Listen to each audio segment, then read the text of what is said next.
हाल ही के 12 जून को शहर के रॉयल किड्स कॉन्वेंट स्कूल के करीब निर्माण कार्य के लिए डंप रेत में एक कंकाल मिलने से सनसनी फैल गई थी। रेत एक हाईवा ट्रक में आई थी, लेकिन यह रेत कहां से आई थी, इस पर सस्पेंस बना हुआ था। सस्पेंस से जब पर्दा उठा, जो आप तक पहुंचा रहे हैं। राजनांदगांव से लगभग 12 किलोमीटर पर स्थित ग्राम मोखला निवासी महेश्वर साहू की माता शत्रुपा साहू का निधन पिछले 22 मार्च को हो गया था, जिनका कफन दफन सामाजिक कबीरपंथी रीति रिवाजों से किया गया। जो डंप रेत से कंकाल मिला वो मोखला निवासी शत्रुपा साहू का था। इन्हीं रेत माफियाओं पर पूर्व मुख्यमंत्री डॉक्टर रमन सिंह ने कहा कि मोखला में नदी के किनारे दफनाई गई लाश को रेत डंप करने वाले माफियाओं ने रेत के साथ राजनांदगांव ले आए, जो अपराध की श्रेणी में आता है। अब तक रेत के माफियाओं पर एफआईआर न होना और उनके वाहन जब्त न होना आपत्तिजनक है। इससे लोगों की धार्मिक भावनाएं आहत हुई। हम रितिका के बेटे सहित मुख्यमंत्री डॉक्टर रमन सिंह से चर्चा किए, जो आप तक पहुंचा रहे हैं। जिले भर में रेत को लेकर कहीं न कहीं खबरें आ रही है और खबरें अब सुर्खियों में हैं। तमाम लोग रेत की खबरों को लेकर और रेत की अवैध परिवहन को लेकर बातें होती है। कई बार हमने इस पर काम भी किया है। अब बात आती है कि पिछले दिनों ही 2-3 दिन पहले रेत जो डंप किया गया था, वहाँ पे एक महिला की डेड बॉडी निकल गई। डेड बॉडी निकलने के बाद लोग हड़कंप पे आ गए कि आखिर डेड बॉडी निकली कैसे और है किसकी। इसे ढूंढने समझने के लिए ही वक्त लग गया था, लेकिन उसके बाद इनकी डेड बॉडी निकली, वो पता चला तो लोग सकते में रह गए कि वो बंदा जिसने मीडिया में अपना समय दिया है वो उनकी माँ है। ये मोखला निवासी महेश्वर साहू है। इनकी माँ की डेथ कुछ दिनों पहले हो गई थी। जब इनको मालूम चला कि डेड बॉडी इनकी है तो ये पूर्व सीएम डॉक्टर रमन सिंह से मुलाकात किए। डॉक्टर रमन सिंह ने भी हमसे भी चर्चा की है। उन्होंने कहा कि मैं इस विषय पर काम किया है। उन्होंने बोला है, कलेक्टर को भी बात की है और चेतावनी भी दी है कि इस प्रकार की जो अवैध रेत का जो कालाबाजारी हो रही है, निश्चित है उसका ये परिणाम है कि लोग अब शमशान घाट को भी नहीं छोड़ रहे हैं। मतलब आप समझ सकते हैं कि ये कितनी गंभीर मुद्दे हैं और कितनी गंभीर बातें हैं। तो आज उन्हीं से चर्चा कर रहे हैं जिनकी माताजी की डेड बॉडी उस रेत से निकली है। जी बताएं। मैं महेश्वर साहू मोखला निवासी। मेरी माताजी का मतलब अंतिम संस्कार अस्पताल के दौरान मृत्यु हो गई थी, जिसके हम 22 मार्च को अंतिम संस्कार ग्राम मोखला शमशान घाट में किए थे। आपको कैसे मालूम चला था? उसके बाद अभी जैसे कि 12 तारीख को रेत खनन माफिया के द्वारा शव को मतलब अवैध रेत खनन के माध्यम से शव निकाला गया। तो मैं तो बाहर था, फिर बाद में पता चला पेपर के माध्यम से। तो फिर पुलिस वाले आए थे, उसके माध्यम से वहाँ पे ले गए थे जहाँ पे माताजी का शिनाख्त कैसे किए कि माताजी है करके? वो फोटो दिखाया, कुछ कपड़े वगैरह, तो उसके माध्यम से पहचान हुई। मतलब ज़्यादा दिन नहीं हुए थे। हाँ, 2.5 महीने करीब। अब आप क्या कहना चाहेंगे? मैं ये कहना चाहता हूँ कि जो रेत माफिया हैं, जो नाजायज़ तरीके से इस टाइप के खनन कर रहे हैं, जो शव को दफनाया गया उसको क्षति पहुँचाया, उसके खिलाफ कड़ी से कड़ी कार्रवाई, जैसे कि भर्रे गाँव सरपंच, ग्राम पंचायत भर्रे गाँव जंगेसर के जो है उसके खिलाफ कड़ी से कड़ी कार्रवाई किया जाए। तो आप समझ सकते हैं कि जब घर में किसी की मौत हो जाए तो जो कफन दफन जो गमी वाला पूरा परिवार होता है, एक गम में होता है। एक समय के बाद वो धीरे धीरे उभर के आते हैं। ये भी वैसे रहे। उसके बाद बता रहे हैं कि कुछ दिन बाद ये बाहर चले गए। जब उनको मालूम चला तो ये सकते में रह गए थे। हमारे पास चंद्राकर जी भी है, काफ़ी लंबा इनका अनुभव रहा है राजनीति में। हम अभी डॉक्टर रमन सिंह से बात किए हैं, उन्होंने क्या कहा वो हमको तो इसके बाद बताएंगे। हम चंद्राकर जी से बात कर।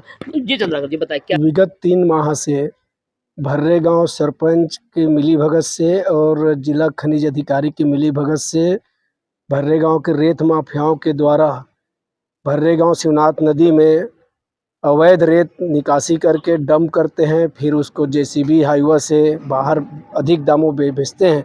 भर्रे गांव से लगा सीमा मोखला है। विगत 12 जून को रेत माफियाओं के द्वारा रात के समय बड़ी बड़ी जेसीबी ले जाकर हाईवा से रात भर रेत का अवैध उत्खनन करते हैं। इसी दरमियान हमारे भाई महेश्वर साहू जी की माताजी की जो 22 मार्च को निधन हुआ था, उसका कबीरपंथी अपने रीति रिवाज से कफन दफन किया गया था। उस माताजी की शव को जेसीबी से 2 टुकड़े करके इतनी अमानवीय कृत्य करके उसको लोड किया गया और उसको राजनांदगांव में जब और रेत जब खाली हुआ तब पता चला कि यहाँ एक 100 को भी साथ में लाया गया है। जांच हुई तब पता चला कि मोखला के माताजी महेश्वर की माताजी है। इतनी अमानवीयकृत आज तक कभी नहीं हुआ है।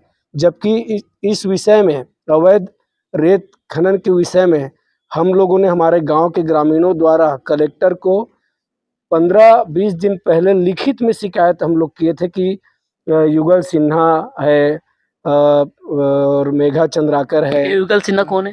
हमारे गांव का ही है, रेत माफिया है। ऐसे लोगों के द्वारा हम लोगों ने लिखित में सरपंच के द्वारा, और ये माइनिंग अधिकारी को तो कई बार हम लोगों ने बोले, वो तो पलट के देखा तक नहीं। फिर लिखित में दिए कलेक्टर महोदय को लिखित में दिए, फिर भी केवल खाना पूर्ति ऐसे करते हैं जैसे अपने ऑफिस से निकलते हैं और वहाँ से इन लोग को सूचना मिल जाता है कि वो आ रहे हैं, और जब तक अपनी गाड़ियाँ निकाल देते हैं। ये इनकी कार्रवाई है, जगह जगह रेत का डंप ये। और आज इसका दुष्परिणाम ऐसा हुआ कि शमशान घाट तक को नहीं छोड़ा है। इसी विषय को लेके हम माननीय हमारे पूर्व मुख्यमंत्री जी, लोकप्रिय हमारे नेता डॉक्टर रमन सिंह जी को, पूरे गांव के, मोखला गांव के लोग सब सहित हम लोग आके निवेदन की इस पर कार्रवाई होनी चाहिए।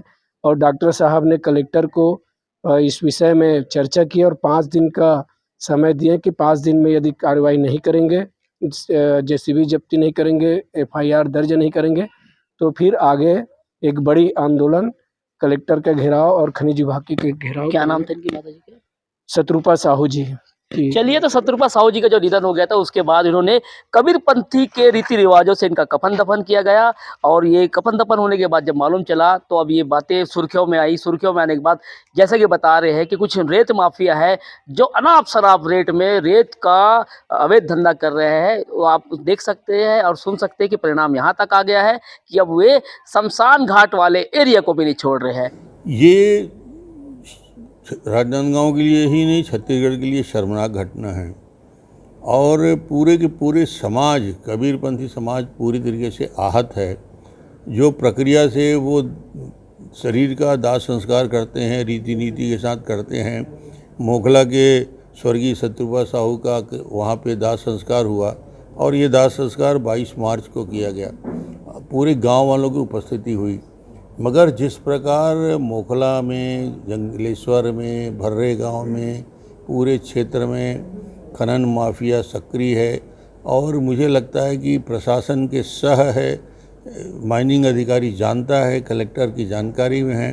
सैकड़ों ट्रकें चल रही है, जेसीबी 4-4, 5-5 वहाँ तैनात है। पूरी रात भर इस प्रकार की कार्रवाई होती है पूरे राजनांदगांव ज़िले में। और यहाँ तो विशेष रूप से रोज़ अभी भी जाओगे तो रात में अभी जाके देखोगे तो जेसीबी सक्रिय है। बारिश के पहले डंप किया जा रहा है पूरी तरीके से। मगर ये घटना इसलिए शर्मनाक है कि अब तो ये हो गया कि ये रेत में नदी के अंदर नहीं, नदी के किनारे किनारे जहाँ पे दाह संस्कार विधिवत किया जाता है, ख़ास तौर से कबीरपंथी लोग दफनाने का काम करते हैं, उस स्थान में भी जाकर बॉडी सहित पूरे रेत को ट्रक में डंप किया गया। इससे बड़ा अपमान क्या हो सकता है। मृतक शरीर को ले जाके वहाँ पे यहाँ से 20 किलोमीटर दूर ले जाके और रेत किड में डंप करते हैं। उसके बाद जब बॉडी मिलती है तो हंगामा होता है और गांव वाले पूरे के पूरे उद्वेलित होते हैं। आज गांव वाले मेरे पास पूरी टीम लेकर आए थे। मैंने कलेक्टर से लेकर अधिकारियों से बात की और मैंने चेतावनी भी दिया, इस प्रकार की घटना यदि नहीं रुकी गांव और उनके ऊपर कार्रवाई नहीं हुई, खासतौर से मोखला को लेकर जो उद्वेलित हैं, जेसीबी जब्त नहीं किया गया, ट्रक जब्त नहीं किया गया, लोगों के खिलाफ FIR दर्ज करके कार्रवाई नहीं हुई, उसके बाद मुझे लगता है कि यदि प्रशासन इसके बाद भी मौन रहता है तो आने वाले विधानसभा में भी इस मुद्दों को गंभीरता से हम लोग उठाएंगे, बात करेंगे और पूरे प्रदेश को बेनकाब करेंगे, राजनांदगांव जिले की कार्रवाई को बेनकाब करेंगे। और आज यही बात मैंने जिलाधीश से कहा है। तो हम आज इस खबर पे है, तमाम खबरों पे रहते हैं, तमाम खबरों के साथ वो जानकारी देते हैं। और आपके एरिया में भी कुछ ऐसी घटनाएं, सुझाव या विचार होते हैं तो हमें इन नंबरों पे भेजिए। आज इस पूरे खबर को लेकर मेरे साथ बंटी देव रामटेके, इला सिद्दकी, चांदी यादव, रेणुका साहू और कविता साहू, मैं अखिलेश।